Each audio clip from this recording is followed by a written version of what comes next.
Welcome to Curbside Consults, where we break down study design and statistical methods in studies published in the New England Journal of Medicine. I'm Dr. Amanda Fernandez. I'm Dr. Angela Chen. And I'm Dr. Angela Castellanos. And we are this year's Editorial Fellows of the New England Journal of Medicine. Over the course of the year, we have covered various clinical topics and papers published in the NEJM. We also started a new series covering statistical topics paired with these clinical podcasts. We are now nearing the end of our fellowship, but don't worry, Curbside Consults will continue. But we thought we'd do a special podcast to give our listeners a behind-the-scenes into the fellowship. Joining us today is our co-host, Dr. Dave Harrington. Dave is statistical editor at the NEJM and emeritus professor of biostatistics at the Harvard School of Public Health. Dave, welcome. Thank you. Thank you, Amanda. It's good to be here. So not only will our listeners have a chance to learn where these three young people are headed, but so will I. Where are each of you headed next year? I'm Dr. Angela Chen. So I am an Australian-trained endocrinologist, and before starting this fellowship, I was living in Australia. So I'm heading back home and going into a PhD. I'm Amanda, and I'm also by no coincidence an endocrinologist. I finished my fellowship before coming to the NEJM, and I'm heading into Brown to join their endocrine division there. I'd say it is a coincidence that you both are endocrinologists. I'm Angela. I'm only non-endocrinology fellow. I am a pediatrician. I just finished my pediatric training before coming to this fellowship, and I'm continuing as a general pediatrician, working as a pediatric hospitalist in Lawrence, Massachusetts. Lots of exciting things ahead. Angela, tell us briefly about your responsibilities during the last year. So they've been very varied. I think that's the best word to describe it. In terms of responsibilities, I think it's been quite a nebulous description being an editorial fellow, but between the three of us, we've managed to come up. So I think we essentially recast the original studies that are published in NEJM for physicians of all levels. So making the NEJM a resource that's accessible for everyone has been our primary role. So part of that has been in making these podcasts that are aimed at residents and medical students, but also other online multimedia type of things, such as writing blog posts about the articles, and we work with the arts department to create the QTs and the visual abstracts as well. And then our other responsibilities essentially are just being immersed in the editorial process here at NEJM and seeing how a journal such as NEJM produces its content and edits the original manuscripts that come through. And we also do a bit of editing ourselves in terms of working with the clinical images. And then from time to time, we get special projects dropped in on us and we just do them. Is it what you expected? Yes and no. I think when they described the editorial fellowship, it was meant to be really broad and very creative. And I think that's been the thing that I've really enjoyed the most, just the creativity that comes from working in this sort of space. I think a lot of times people, particularly when you're just faced with, I guess, clinical research papers or research studies, I would never have thought of it as a very creative thing, but that's the main thing that has been really different about this year and has been unexpected, but in a really good way. Thank you. Angie, what's the most important thing you think you've learned this year? So I've learned a lot of things. So I'm a pediatrician, so I learned a lot about adult internal medicine. So that's, I won't tell you all the details I've learned about cardiovascular disease. But in thinking about this podcast and in thinking about what Angela said about really being steeped in the editorial process here, one of the biggest things I've learned is that no trial is perfect. I think that's one of my biggest takeaways. No matter how randomized, no matter how controlled, and a lot of the topics we've brought out on this podcast, I think, have really brought that out for me. So there's always going to be missing data. There's always going to be attrition in trials and loss to follow-up. And the real important thing is recognizing that in studies and when you're analyzing them and having a sense of what approaches were used to solve these problems and the positives and, I guess, the benefits and risks of using those different approaches. So how can we really think about a study if there's a lot of missing data? You guys just had a great podcast about that as well, where I learned a lot myself. And then using that knowledge of what are the benefits of using this approach, what are the things we need to look out for in using that and interpreting the data itself, and what can this trial answer for us? And I think really, and the questions that we get at in the editorial meetings is like, what questions are left with this trial? What do we still not understand? Where is the uncertainty? So I think when I first started this fellowship and through my medical training, you don't have a lot of time to really dig into the medical literature. And we kind of always talk about that as residents. We really want more time to do that. You pick up a paper, you look at the p-value, and you try to see if it's positives or a negative, and you kind of move on quickly. But this fellowship has really taught me more of the nuance, and that the p-value is really a very superficial way of looking at the data, and you really have to look at the whole picture as well. So I think that's really what I took away from this fellowship and one of the most valuable things I've learned, and I'm hoping I can carry that forward into my clinical practice. So from a statistician's perspective, that last statement that the p-value is a superficial way of thinking about the trial means that the year was a resounding success for you. Amanda, my impression is that physicians are particularly talented at making things look easy. So what has been the hardest thing for you this year?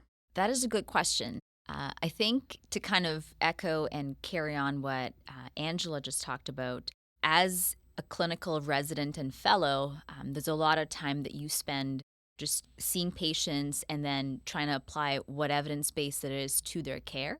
And you don't get a lot of time to actually sit and delve into the literature. And I think this year has been great for developing those skills, but also learning and asking important questions about study design that I might not have asked before.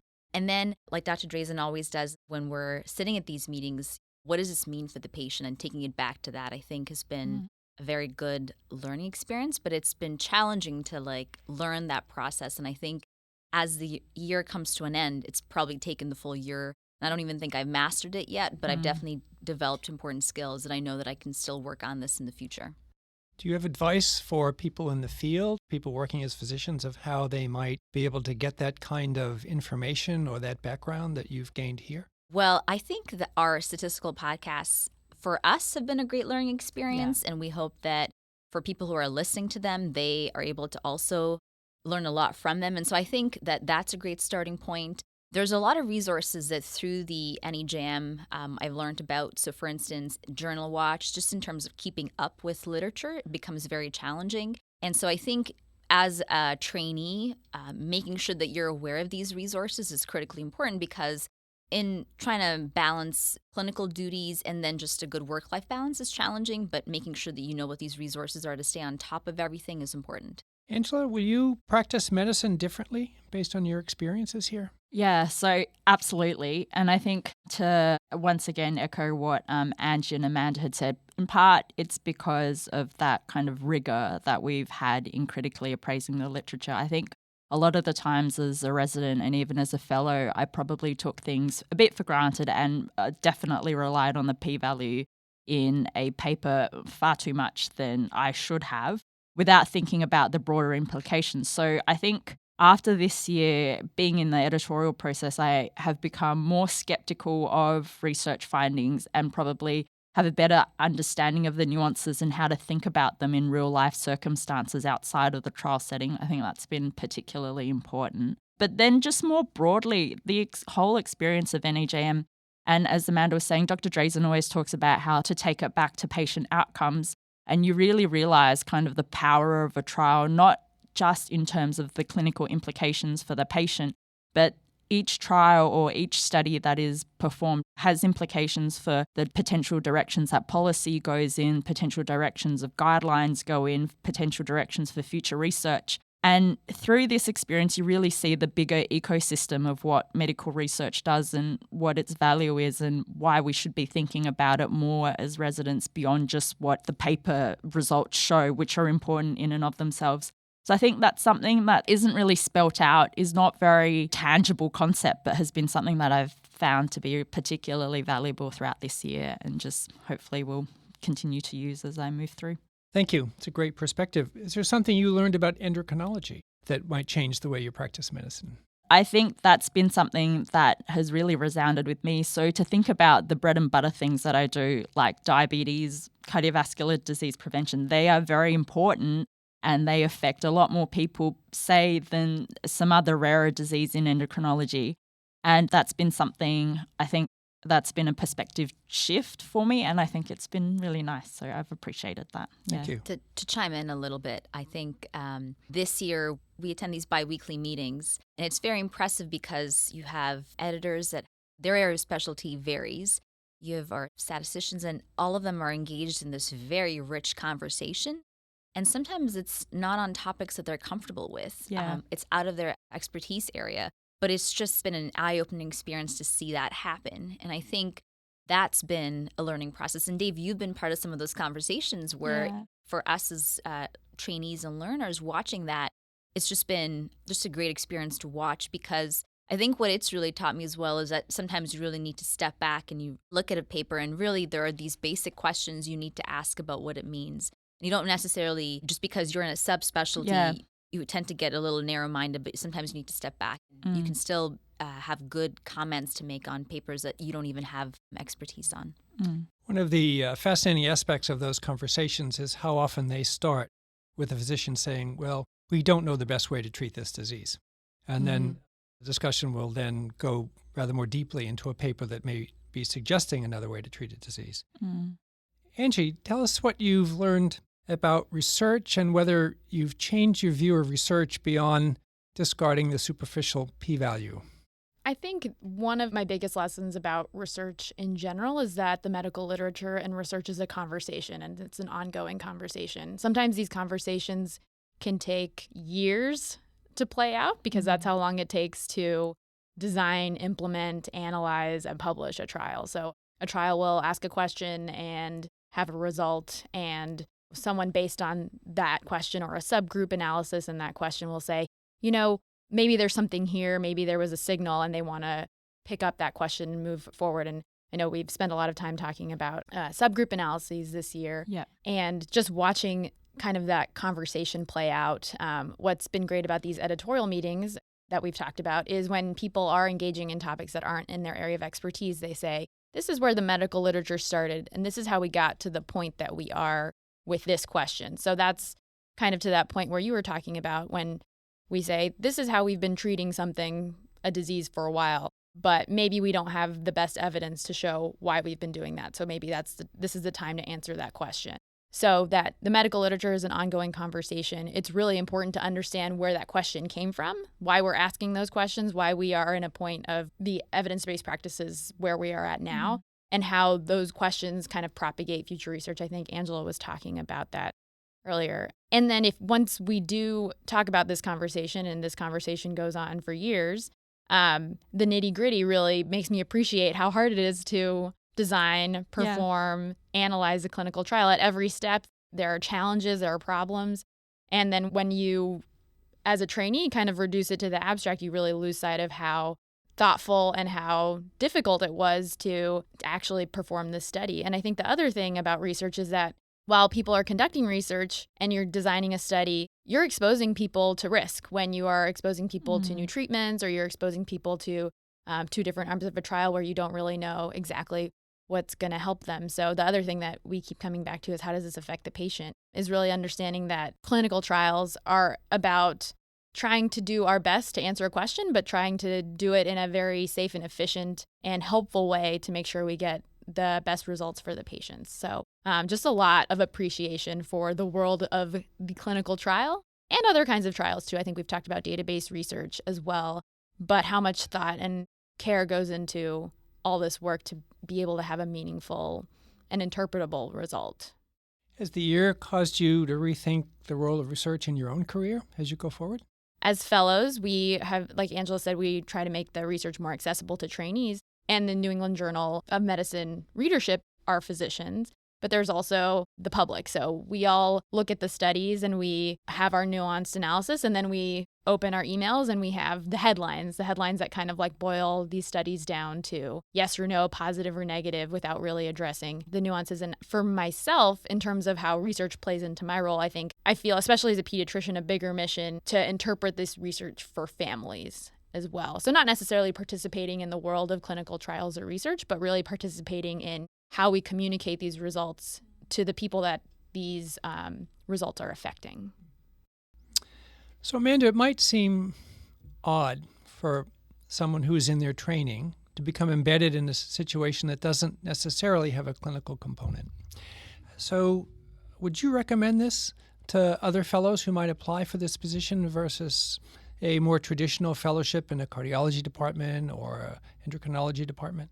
Yeah, good question. I think when we all first started here, we've all had the experience where we had to explain to someone what we were doing for the year. And the question invariably was, what are you doing? What is an editorial fellowship? And why are you doing this? And at the beginning of the year, the answer to that question was a little nebulous because we were still discovering what we were doing for the year. But I have to say, 12 months later, this has been a fantastic experience. It's been life-changing. It's been a great learning experience just to do all the different things that this fellowship entails. It's really hard to sum it up, from the editorial meetings to working on these podcasts with you. It's been just an awesome experience to developing summaries and blog posts and visual abstracts. It's just been a great learning experience. And I think it's actually been one of the best experiences I've had. So I can highly recommend it to trainees who are considering a different direction in their training for a year. And if they're interested in learning how to become better clinicians, I think this is an awesome opportunity. So it might seem counterintuitive because you're not doing clinical work, but I think what you're getting better at is interpreting the evidence and translating that to care for your patients. And so I think in a way, even though it's not a clinical fellowship, it's helped me a lot, and I'm sure the other fellows can chime in on that as well. So it's been awesome. I think it's important for me to add that you've brought a lot to this, and I've learned an enormous amount through our conversations about not only statistics, but about clinical research generally, and it's been a wonderful experience to work with you and to work on these podcasts. And we hope it has given our listeners a little bit of a taste of what the fellowship is like, what the things we have learned, and passing it on to a wider audience as well. So thank you to Angela and Amanda, my co-fellows, and Dave for joining us on this special wrap-up episode of Curbside Consults. So thank you for listening to this podcast. It's safe to say our statistical knowledge has grown. We want to make sure that you know that Curbside Consults will live on. There's another group of editorial fellows joining the team, and you will learn their voices over the next year as well. We also want to thank our production team here at NEJM Resident 360, Karen Buckley, Kyle Simmons, Mike Tomasis, Tim Vining, Scott Williams, and Kathy Stern, and our NEJM Education Editor, Dr. O.P. Hammondvik. We are passing the baton to the next year's group of fellows, but want to just say thank you so much to our listeners. This has been an amazing experience, and please tune in for the next episode of Curbside Consults.